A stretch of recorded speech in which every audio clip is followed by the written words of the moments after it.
তো একটা ভিজিটিং কার্ডের যে আমরা মাপ, আমরা চাইলে কাজের শুরুতে ওই মাপটা নিতে পারি, তাহলে যতটুক এরিয়াতে আমার কাজ হবে ঠিক ততটুক এরিয়া আমার জন্য বরাদ্দ হবে। আর এছাড়া আমরা নর্মালি যে কাজটা করি, আমরা একটা A4 সাইজের পেজ নিয়েও কাজটা করতে পারি। তো আমি এখানে একটা A4 সাইজের, যেটা আমরা অর্ডিনারি কাজ করি, যেভাবে কাজ করি সেভাবে আমি একটা পেজ নিচ্ছি।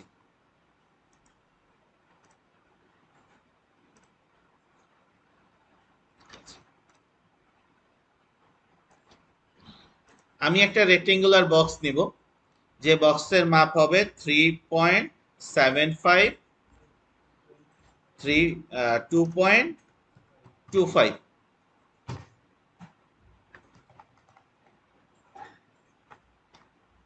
আমি এটার কপি করে নিলাম এবং ফিল কালারটা নান করে দিচ্ছি। এবার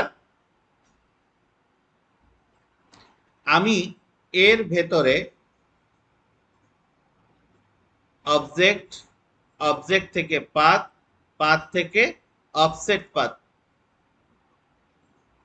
এই অফসেট পাথে গিয়ে আমি যেটা করব সেটা হচ্ছে -0.125, চতুর্দিকে -0.125, মাইনাসের দিকে করব। আচ্ছা,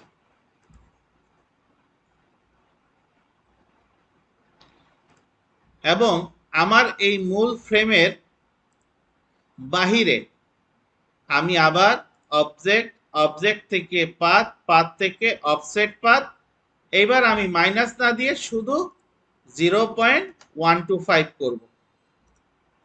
আমার এখানে তিনটা লাইন ক্রিয়েট হবে। তাহলে তিনটা লাইনের ভেতরে আমার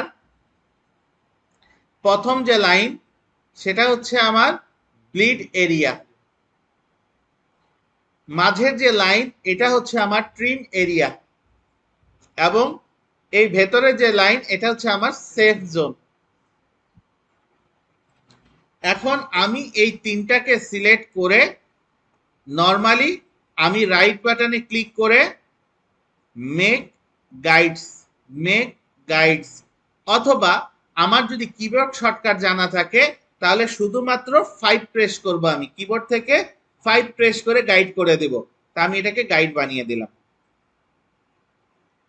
আচ্ছা, এখন আমি কাজের শুরুতে আমি আমার ডিজাইনটাকে কপি করে নিয়েছিলাম। এখন তাহলে আমি আমার ডিজাইনটাকে এই টোটাল ফ্রেমের আওতাধীন আমি নিয়ে আসি।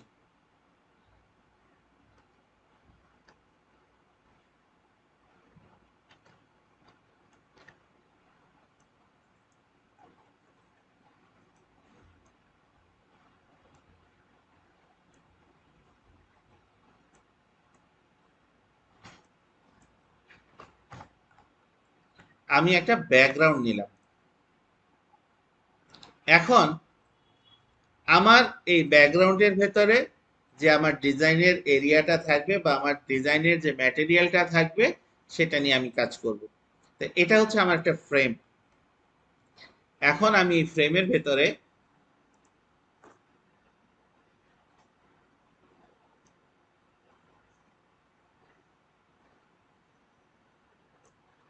একটা বক্স ডিজাইন করলাম এবং এই বক্সকে একটা কালার দিয়ে দিচ্ছি। শুধুমাত্র মূল কালারটা রাখবো, ফিল কালারটা রাখবো, স্ট্রোকটাকে আমি নান করে দেব।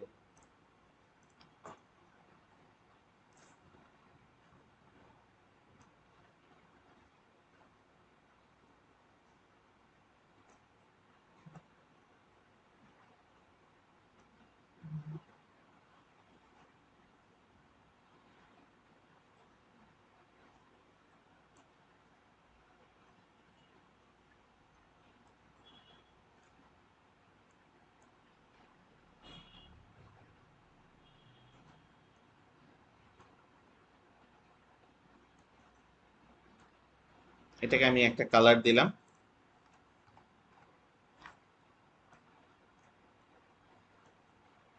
সেই সাথে এটাকে আমি অল্টারের সাহায্যে আরেকটা কপি করব এবং এর পাশে আমি এটাকে বসিয়ে দেব। এটার কালার দেব আমি ব্ল্যাক, এবং এই ব্ল্যাকটাকে আমি আরো একটা কপি করব।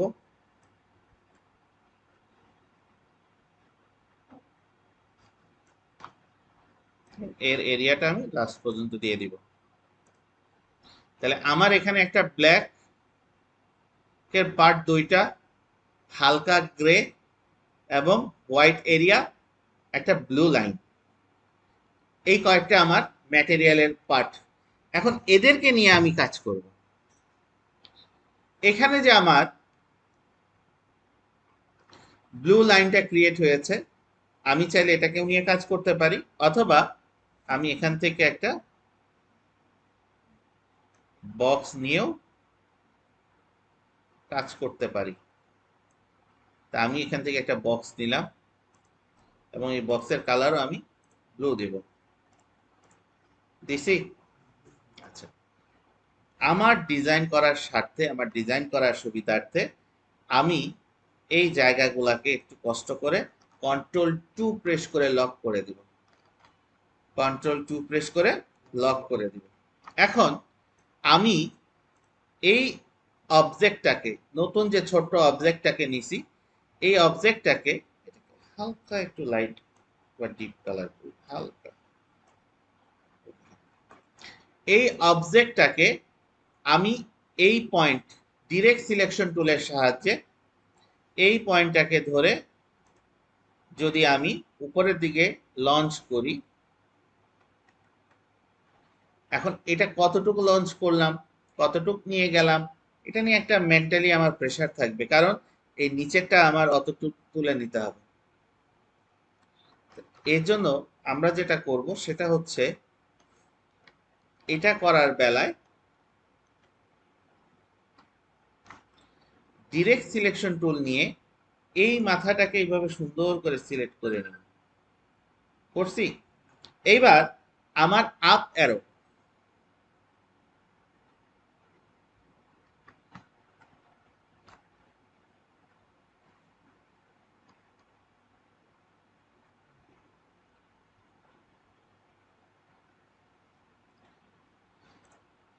আমার আপ অ্যারোর সাহায্যে এটাকে আমি উপরের দিকে তুললাম। এখন দেখেন দুইটা একসাথে উপরে উঠছে।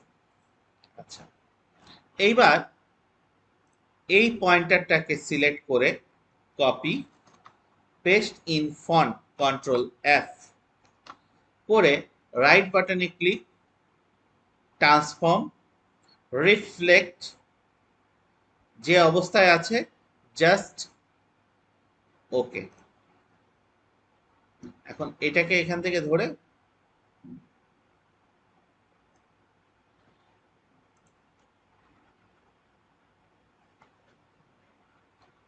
জাস্ট দেখবো যে আমার এই মাথাগুলা সমানভাবে বসছে কিনা বা উঁচু নিচু আছে কিনা।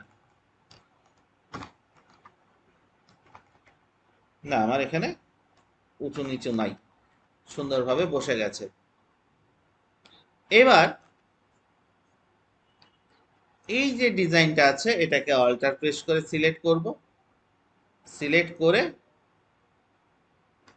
শিফটের সাহায্যে এই পাশে অ্যাড করব। এখন এটা কিন্তু নিচে পড়ে গেছে, আমার ডিজাইনগুলোর কি নিচে পড়ছে, তাহলে এটাকে আমাকে উপরে আনতে হবে। কিভাবে আনবো? অবজেক্ট, অবজেক্ট থেকে অ্যারেঞ্জ, অ্যারেঞ্জ থেকে bring to font, object, object থেকে অ্যারেঞ্জ, অ্যারেঞ্জ থেকে ব্রিং টু ফন্ট, অথবা এটা সিলেক্ট থাকা অবস্থায় control shift, control shift third bracket, control shift third bracket দিয়ে আমি এটাকে নিয়ে আসব। এখন এটাকে আমি জাস্ট এই পাশে এটাকে অ্যাড করে দেব,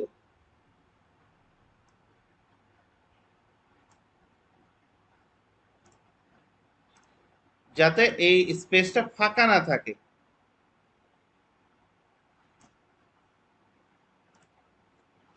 এটাকে আমি অ্যাড করে দেব, করছি। আচ্ছা, এইটুকের কাজ শেষ। এখন নিচের দিকে আসবো,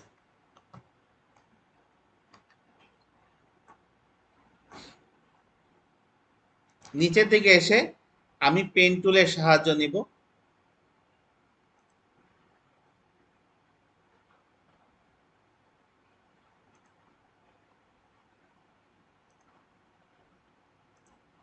একটা ড্র করব, এটাকে control C copy, paste in front, right বাটনে click, transform, reflect, just okay, sorry, transform, reflect, just okay. এখন এটাকে ধরে এনে এই পাশে বসিয়ে দেব।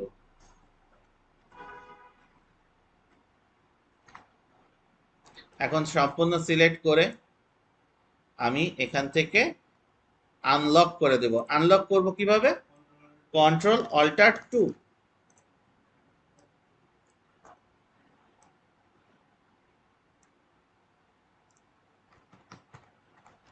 এখন যদি আমরা এই ডিজাইনটাকে একটু ফলো করি স্যার, তাহলে আমরা দেখতে পাবো যে মনে হবে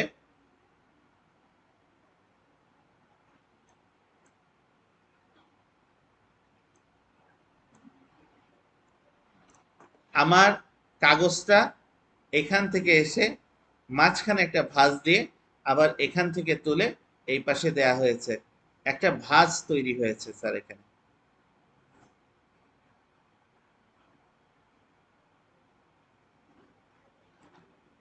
এখন আপনারা সবাই এটাকে ট্রাই করে দেখেন।